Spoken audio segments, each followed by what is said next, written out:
All right, here we go. It's a Wednesday and it's 5 o'clock. That means one thing and one thing only. The War Room. Yes. It's Bruce and Gaydos. Here is our panel. Sal DiCiccio is back in the chair, former Republican Phoenix City Council. Sal, how are you, man? I'm doing great, Gaydos. How are you? Whoops, hold Doing on. good? Let's get the mics on. One second. There we go. Let's see. We also have Gayle Bass, TV, film, and radio. Good to see you. Hello. And then we've got John Holmberg, who's joining us. Mornings, 98 KUPD. What's up, John? How are you? Doing good. Oh, he's doing his own voice today. I would like to point out we asked for Brady and we settled for Holmberg. I like when Brady pays for like your whole birthday lunch. So always get him. I've already learned something. Yes. Today. Okay. I'm today years old. He's been my rep for how many years? Sal has? Sal, yeah. And I've been saying it with the hand gesture, DiCiccio. He said I it correctly. assumed it was supposed to be that way. I we're doing it prefer right. it. It is. DiCiccio. Oh, it is that Yeah, way. we Americanized it when my family came over. Both my parents came over from Italy. My first Right. language was Italian. But Really? So DiCiccio is the It's right the way. proper one. Now I feel bad. But we say DiCiccio because it's All so right. much easier. Okay. Let's dive into it. Dr. Oz is going to lead the Center for Medicaid and Medicare. We've got RFK Jr., a worm ate his brain, but he's Health and Human Services. Matt Gaetz, like 17-year-olds, he's going to be an Allegedly. Attorney General. We've got something named Pete Helle. He's the Center of Defense Hegseth. and used to work at Fox News. Yeah. WWE, Linda McMahon. She got pile driven by a guy named Kane in a red suit and a red mask. She's the Secretary of the Department of Education. Is this a joke? Well, Linda McMahon was the head of the SBA. The Small So Business she- Association so in the last Trump administration. Yeah, so she is not like she doesn't know how to run stuff. So Right. that one, I'm not going to, I mean, how different is she going to be than Betsy DeVos? I don't think she's going to be any different. Or Right. DeVos, excuse Any me. worse? What am I looking at? This looks like an episode of I thought Celebrity Apprentice. I thought the Dr. Oz thing was a joke, though. I thought it was a meme. See, here's what I'm wondering, though. And this is funny for me because being in radio, I'm a D student who got a job and people listen to what I say. And so are you guys. So let's not fool anybody. D Oh, plus. not you. No, not you. Yeah, okay. You were on the higher end. C minus. You'd have gotten the scholarship, Bruce. But I always look at this and I think it's like people assume that you've been pigeonholed into one thing because you did sort of a shallow job for a while. So people just think, oh, you're incapable of doing anything else. And I look at that, and some may be. There is, I think with every cabinet ever, you're looking at a couple people, you're like, what in the world is this Yeah, one? you obviously donate a lot of money. But I mean, we're three people. I'm not going to speak for Sal and Gayle, but we're three people that kind of got away with probably not being overly proficient in what we're talking about in every situation, but we get away with it. So it's more of just a BS meter that they're probably great at. And that's really what politics is. I think when it comes to cabinet positions, and the Linda McMahon thing, I don't have a problem with it. Marco Rubio, no, I don't have a problem with it. These people appear to be competent, but asking somebody like Pete Hegseth to literally run the Department of Defense, he's never run anything. Like, if you have no managerial experience, how do you run the Pentagon? And well, what's his military experience? Because apparently there is some. Yeah. Yes. He was in the Army, I'm pretty sure. Yeah. He's got a really a great military history, but that doesn't qualify you to run the entire operation, I would Well, I'm going to give you a contrarian viewpoint. Okay, go ahead, I'm Sal. kind of the minority in the room. No, I want to hear it. No, Yeah. so what you've got here is, first of all, we're dealing with a political hangover right now. You know, that's why, we can be saying whatever we want to say. People are getting tired of the attacks. They're just tired of it right now. And you can see this throughout the city. And I talked to my friends about it. No one wants to talk about any of it. I think we deserve to give President Trump what he wants. Just give him what he wants, give him his cabinet. We can criticize it, we can do what we want. The concern that I've got is we start getting into the Brett Kavanaugh attacks, like what they did to him. Well, hold on. And I think no, I'm not done. It's my turn. So what you end up getting is what they did to Brett Kavanaugh is destroy his character. And by getting these individuals in front of the U.S. Senate, if it was like the Senate from the 1980s, no problem at all. But it got to be bad. So you're And it's on saying both no, sides. you don't want want confirmation hearings? Personally, from my end, I think I'm done with all that. I think the president's made his decision. I said, let him get what he needs to do. Let him get done what he needs to get done. He's got an agenda for the country. Let him follow through. He's picked his team to follow through on this. That doesn't work because they didn't let Obama get his pick for the Supreme Court because they just didn't want him to. And Mitch McConnell has said that. We just didn't want him to have it. You should have let him have his pick, and that would have been Merrick Garland. So if it's going to be good for the goose, it has to be good for the gander. The second thing is, if the allegations about Matt Gaetz are true, would you want that to be the Attorney General? Well, first of all, you have two daughters. President Obama had 32 individuals that did not go through confirmations. 32. President Clinton, 169 individuals that went through this process that we're talking about today. Everyone's used it across the board. So now let's talk about Gaetz. Gaetz went through a 2-year DOJ investigation by the Biden administration to go through all this stuff. And now what they want to do is they had another investigation done by the politicians. So who are you going to... The Republican members of the House. Republican in the House and the Democrat. That's true. The Republicans run the House, and they had an ethics investigation into him. And I think Sal, what you're saying, though, to me, I totally agree with, which is it's going to happen, and people are tired of it. And I think the only thing that I don't think there shouldn't be, but I also understand why there wouldn't be. People are tired of it. The only thing this does is stir up more garbage for people. It is almost like give him the rope and let's see what we can do. And it may go sideways. But that was going to happen no matter what. And I agree. The only thing it does is make the public nuts to watch confirmation hearings. Nobody here is worried that somebody who allegedly had sex with 17-year-old girls would be the head of the the Attorney General. And it was all investigated, and the DOJ turned it all down. But can I ask this? But the House had the ethics. These are allegations. Allegations. We all know what those are. Right. They're if words. the report that they refused to release exonerated him, why wouldn't they release it? Because you have a political body making a report, and then you had the Department of Justice, which I'm not a huge fan of either. Okay, I'm just not. So at the end of the day, if you had the Biden administration come out and say, there's nothing here, okay, we're dropping it. Then you had a political body, because they were pushed through the political side of it to come up with something. You're going to hear nothing but allegations. And allegations are exactly what they are. We saw what happened to Brett Kavanaugh. And if I were the president, I'd say, blank all this. We're going to ram this stuff through. I want my team. I know it needs to happen in this country. This is what I ran on. And these are the individuals that hold on. Sal DiCiccio is here. We got Gayle Bass here, John Holmberg. It's Bruce and Gaydos. One of the big things on Capitol Hill over the last week is you have a congresswoman who's Republican. She's uncomfortable with a transgender congresswoman. I guess it was a man and transition born to a man, woman. transition Yes. to. So that they're worried about that, and they're worried because they think that the trans woman is going to sexually assault her. So we're deeply concerned that men are transitioning to prey on women in the bathroom. But we're not concerned at all about men who are already preying on women out in the open and becoming an elected official like Matt Gaetz. That doesn't, I don't get that.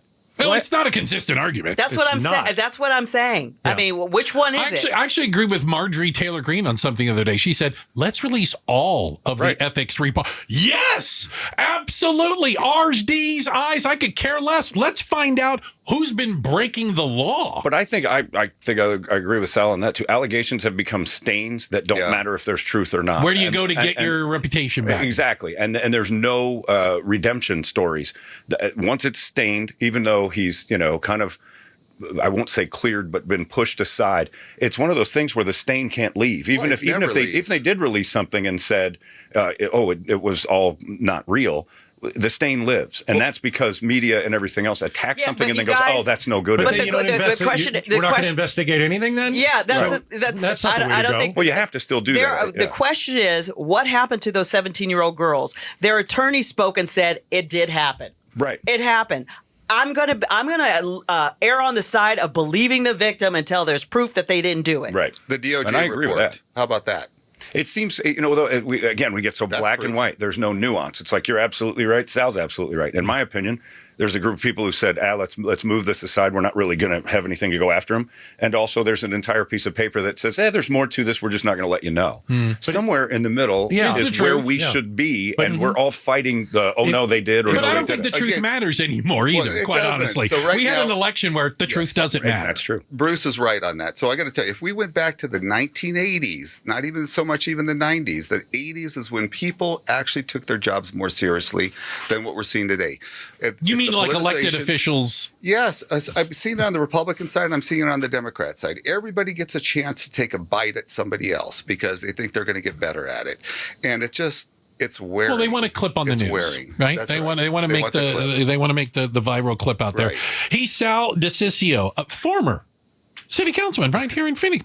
He was my city John was my boss. Yeah, and John was the boss too. Yep. Gayle Bass and John Holmberg from the Morning Sickness. Again, one half, and not even the good half. I don't know how we figured that out. We have a next question. Why Trump's massive electoral win? Is it a mandate or not? We're going to talk about it next. Outspoken here. Inside the War Room on KTAR. Inside the War Room, quick shout out to Waddell, Arizona, the Waddelians. Thank you so much for being a part of the show today. Nice people. I'm led to believe. Not all of them. Yeah, no. Not all of them. It's statistically impossible. I'm with you on that, John. I know a guy in Waddell. I don't like him. I think we know the same guy. I don't like him. It's only like 8 of them. Yeah, I mean, true. come on, let's be honest. So, question, and this will be interesting. So, Donald Trump won a electoral landslide, whatever you want to call it. Electoral map wasn't close. But does he have a mandate? Does Donald Trump have a mandate when you look at, and I'm looking at right now, he is on the popular vote, Donald Trump is at 49.8% and Kamala Harris is at 48.2%. It's the 5th closest race in the history of the presidency of the United States. Is that a mandate? Is that to me? Yeah, anybody. It is. Is it a mandate? Isn't. So to win by 1 point. Hold on, one. I can't do math. 1.4%. So let me give you my perspective of what a mandate is. A mandate is to get certain things done. What ends up happening, political people take things too far sometimes. Extremes. And then all of a sudden, everything starts to collapse. When people lose focus of what the real reason people got elected for, the economy, immigration, items like that, those are the types of things. Now, if you take it so far out because you walk in there, because, politicians all have egos. We all have them. It is what it is. And you start to think more than what you had. So the main thing is if you stay focused, you stay directed of exactly and perseverant of getting the things done that you need to get done, everything else becomes noise and you try to avoid the noise. So a mandate, yes. He got under 50% of the vote. Yeah, but yes and no. Close. Yes. 1.4, 1.5%. Well, he's never been over 50. No. He's never been over 50. He's not. I actually have the old number. Biden got 51.3%. But I didn't know that Ronald Reagan got 58.8% of the vote. You talk about a butt whipping. Except for Minnesota. Except for Minnesota. That was the only state. Well, that was the old Dennis Miller joke. He didn't even run for president. And Mondale spent millions and millions of dollars, and he only lost by 3. Yeah, exactly. Yeah, but isn't the point of the entire system to not deal so much with the popular vote? Because if you just got San Francisco, L.A., New York, Miami, Chicago, you're running it up right there to pretty close to 30 million. And that is not how that's supposed to work. I am one of the fervent believers in the Electoral College because I think that thing speaks for the way it's supposed to work. It's a republic that basically says no one place is more important. So 49% gets to shove it down the throats of the other 48. Well, again, Bruce, that's kind of the way a lot of people see it. So I think some people see that way. A mandate, yes, but not to the extreme to where you're beyond where the public really is with you. When the public's with you, you're winning. When they're not with you, you're going to lose. And that's where the Senate and House comes in, is that somebody will push back if it gets to the point where this gets, like you say, shoved through. Doesn't America think this is a mandate? I think America thinks this is a mandate. I do. But when you're talking about not having confirmation hearings, you're talking about all these other things. You're like, we won by this huge number. No, you didn't. Again, I mean, just talking about numbers. No, you didn't. Every president's gone without non-confirmation hearings. Everybody's done some of it. And also, it hasn't happened. this is all just, Right. Talk. sparked fear, or everybody's going losing their minds. Nothing enough. has happened yet. Well, a lot of until it's proposed or Right. alluded to, by right? the news mostly. Well, It's by Trump himself. Trump He said said that. Trump will say it, but he again. said it today. He said the liberal lunatics. And I was like, okay, I thought the election was over, but the name calling is still going on. Oh, yeah. Because he said, I want recess appointments. That's what he said. Yeah, you and mean he'll get them. He hasn't been called a Nazi in the last week? Right. Ah, I think But he has. isn't that funny? Because I said this when I was on my show and we were talking about my show on 98 KUPD. Mornings. No, I was talking about this. It's the strange thing was I felt this weird exhale that the election ended on time. I know you Yes. guys have talked about this. And the last time I felt that was September 12th, 2001. And it lasted about 6 days. And this did too, where everybody kind of took a breath and said, we've been kind of jerks to each other. This has to stop. And it was both sides. Then somebody One ticked off person somebody did else, and the this, and dominoes yeah, started to started fall off. again. And it feels like that's like we can't just sit back and say, I agree to disagree. Let's find common ground. We Well, are here's the capable of thing. it. But that's the thing. There is no Here's more common ground. None. Yeah, well, it's the things that we're disagreeing on. We're not disagreeing on policy over how to treat English imports and all this stuff. We're talking about foundational issues about people saying, making racial slurs toward people and name calling. That's something that presidents have not done before. And this person has done that. Yep. President Trump has done that. And people say By there the are way. certain things that we just can't abide by. And some people say, I'm going to ignore that because he didn't really mean it. But he did. Yeah. But go back to Lyndon Johnson's tapes. We have and I've heard this best described. I was at a Cardinal game. We have a political hangover going on right now where people are just done.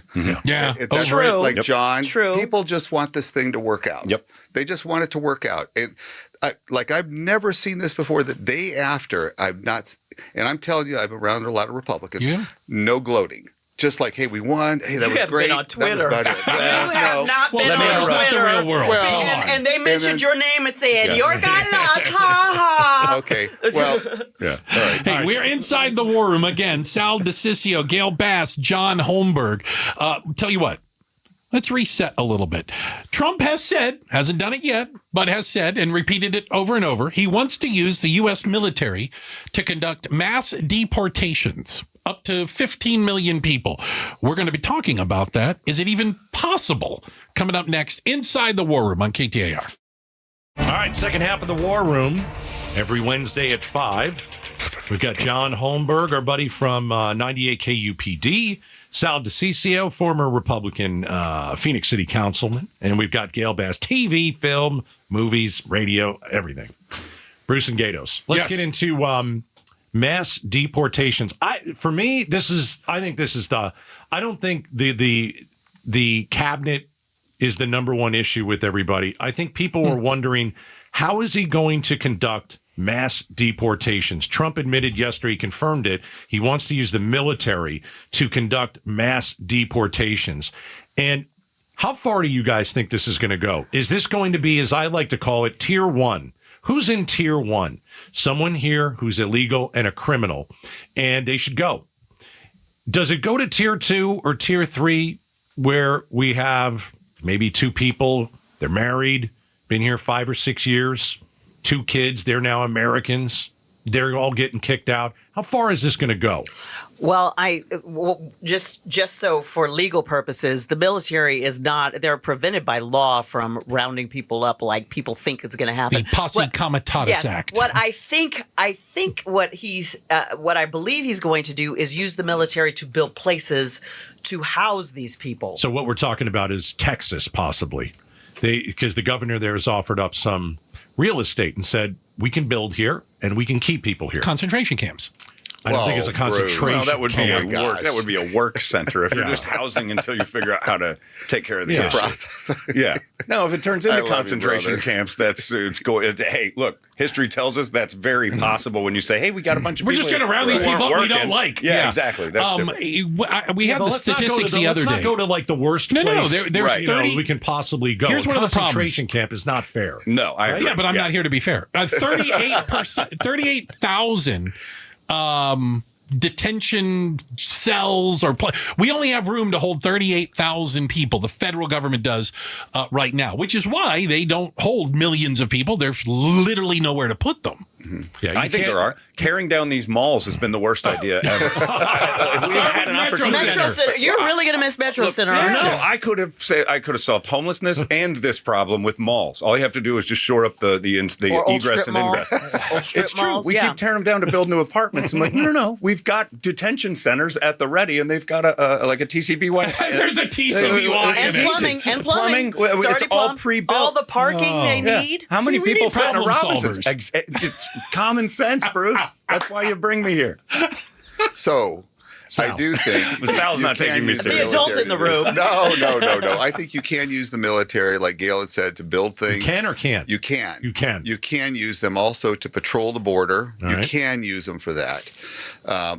You can't use them to come in with these big military trucks and start pulling people out of their homes. I mean, that's just never going to happen. It's just not going to happen. You don't want tanks rolling down like Yeah, exactly. Broadway and 19th, you know? It ain't going to happen. You know what I would like to throw out there? They had that immigration bill that Trump told them don't If do horrible. it. Yeah. Don't do it. It was horrible. Until I get it, because I want to take credit for it. But Well, there's that. it would have changed the asylum laws. Yes. It would have. There was some parts of it that were good. It would have yes. put more judges so you could speed the process up. It would allow 2 million people in here every year, just legally. Well, how about a guest? 4,000 a I'm all day. for How it. about a guest I'm worker all for program? it. Yeah. Why So only here- 2? well, Let's we get have 5. 15 million. So I am not an extremist when it comes to immigration. I'm going to give you at least my perspective. Okay. If you have any level of money, you are a beneficiary of illegal immigration. People doing your yards, doing your beds, doing all this stuff. Okay.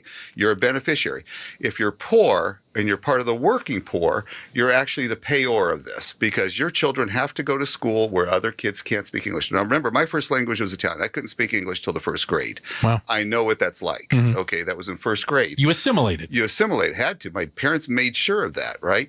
So the bottom line is the individuals that are poor, the working poor, and the working class are the ones that feel the brunt of all of this. Okay. And if you look at it where all these centers were, if you look in New York and other places, they were always in the poor areas. What they do, mostly African-American, black communities, is where they put them. And they kicked people out of their own gyms is to do that. So the people that have wealth never feel the negative impact of immigration. It's only those that are But there's impacted. also an argument for the economy writ large. We're not in a disagreement on this at all, That Bruce. we talk about. Let's use the number 10 million. I don't know what the number is, but it's 10 million. Those 10 million people are paying sales tax. Yep. They're paying the gas tax. If they are using a fake ID to get a job, they're paying Medicare and Social Security that they will never see, and the numbers are pretty staggering when you look at that. So it takes a true bipartisan group right now to be able to say, let's take a look at this because there are people in this community, in our country, that we probably want to have. I've been around individuals that people would consider to be illegal. They are some of the greatest, hardest workers I've ever met in my life. They are freaking amazing. And they're religious people. They're a group of Italian, of course, I got that stuck in my head. Yeah. But immigrant pastors. I've gone to their churches and I've seen the people that go there. Not a single person wears, not that it's bad, but they don't wear tattoos. They tuck in their shirts. They don't go sloppy. Let's go down this road just Contributing for a members. second. We're inside the war room. Trump says he's going to close the border. That's What ridiculous. does that look like? Because first of all, are you going to stop the trade that comes in? Mexico's our number 3. number one trading partner for Arizona. Exactly. In the world, number 3. What about the kids who come over the border every day and go to school? What about the thousands of people, that's legal, who come over the border legally and work here and then go back home? I don't know how they could close the border. Does that mean that We haven't had a closed border in the history of the United States. Does that mean that Arizonans can't go to Mexico? Is that what that means? Is it If closed you close to us Rocky too? Point, somebody's going to lose an election. I'm telling you right now, somebody's going to lose an election if they Especially around close Rocky spring break. Point. The flow and distribution of Corona must That's like, continue. it's like, why did Trump? Why did the Republicans lose Arizona? Modelo, are you kidding me? You start getting deep into the good ones. No, I heard it the other day, real quick. I heard just yesterday. First hour he's in office, closes the border. Yeah. That's what they're saying Trump is going to do. The first decimate Arizona. hour that he is in office, he closes the border. I think that's more of just an announcement that something's going to happen, and it won't last. And There's I no do way. believe he might do that. Yeah, I do. and And I'm you going to do. tell you what I do. Because what ends up happening, if you saw what's happened with Mexico, with Obrador, and now the new individual, I can't remember her Her name, I forgot her name. Yeah, The new president, right? they have allowed the cartels to run rampant in that country. The cartels basically run Mexico. Whether you like it or not, that's occurred. Yep. The billions of dollars that they were able to get by trafficking people across the border, and then while they're here too, is astounding. So this is more of a shot across the bow, I That's believe. what I think too. And this is how President Trump negotiates. He negotiates from a position of power, scares the heck out of them, and gets them to do something. I want to bring up the drug thing. Yeah. The cartels make billions in drug money. They do. It's because of a huge demand of Americans for drugs. We need to stop taking drugs. Yeah, let's be honest. It's like we do. It's our fault. Part of it's our fault. So the state of Arizona, I don't know if you guys know this, officially finished counting votes today. Oh, gosh. 100% are counted. Did anything change? Nothing changed. Did No, Carrie but Lake, is Carrie Lake still, Carrie Lake is did she still win? not senator. No. And nor governor, last time we checked. But there's been talk about changing the way we vote so that we would get results a lot quicker. We're going to talk about that with our guest in the War Room. It's coming up next right here on KTAR. All right. All the elections are over in Arizona. It only took 2 weeks. Well, 2 weeks and a day. How many days is that? 15. You said 16 earlier, and I was going to argue with you. Yes, it is 15 days. 15 days after the election, Arizona has finished counting the votes. Just today. Today, yeah. They counted the last vote today. Yeah, so they're at 100%. Who was the last vote? Yeah, I wonder. Right? I wonder who was that? It would be Whose great ballot if it was tipped that? one I'd of like the to know elections, that. right? But that is one of the issues that, and again, to be clear, we've always taken 2 weeks to count all the votes. It just hasn't always mattered that it took 2 weeks. By the way, California's still counting votes. I think they've got it. I saw something that said they still have over 500,000 votes to count. We're a swing state. We're a swing state but now. because we're a swing state, it matters. Exactly. So should we change the way that we vote so that we would know results quicker, maybe even on election night? So Tom Galvin, Maricopa County Board of Supervisors, joined us. He's got a plan. He gives us a quick review of why it took so long. So we had about 200,000 people who actually did vote in person on Election Day, but their results were part of the tabulation that got released that night. So if you're watching your TV and you're eating your potato chips and drinking your beer, those votes were counted that night. It was the votes that came in with those mail-in envelopes on Election Day that had to be tabulated over the next week or so. All right. And so what does he propose? That would be my proposal. Now, obviously, it's up to the legislature and the governor to hammer that out, but I think that would be a lot easier because if you're asking for a mail-in ballot, I mean, you're telling the state or the county, hey, I'm going to mail it in. But if you want to drop it off, do it 7 days in advance so you will know when you go home that night that your ballot will be part of the tabulation on election night. Yeah, so the Tuesday before Election Day is the last day to mail in your vote. If you don't do that, you have to vote in person. And then you're going to have an opportunity to do that over many days. Yeah, and he even said, he goes, I'm even fine with voting centers open Saturday, Monday, and on Election Day. Or even earlier. And I'm like, well, what's the opposition to that? I've heard, because listen, I have seen efforts to suppress the vote. I know when people are trying to do it. I don't think this is one of them. No, I would agree with him on that. I mean, so you've got to balance speed and accuracy. That accuracy matters more than anything. Fair. And it's always taken about 13 days. Bruce, you were right. It takes about 2 weeks, right? 15 this time. But Tom is exactly right on that. But it's something you're going to have to gradually work in. And you got to figure out how to do that because if you do it overnight, you're going to have a lot of disenfranchised individuals who are not going to be paying attention to this. I mean, people barely pay attention to stuff. You got to treat individuals as if they don't know. But okay, so play along with that. Yeah, so but I'm agreeing with Tom. You have somebody in the next elect. Let's fantasy world this bill passes, and they show up with their envelope, and they want to drop it off at the polling place on election day. know. And the election worker goes, you can't drop it off, but you can go over to that machine and vote. Okay, that would work. Yeah. Right? Because you got to give them an alternative. You can vote right now in person, but you gotta give them can't an drop your alternative. envelope off. That would work. That doesn't disenfranchise What I would anyone. like, I agree with what you on I that. think would be helpful is if you put it on the envelope, turn this in, put this in a mailbox by this date. Or it doesn't count. Yeah, because I don't remember seeing that date on the outside, or if it was there, it wasn't big enough.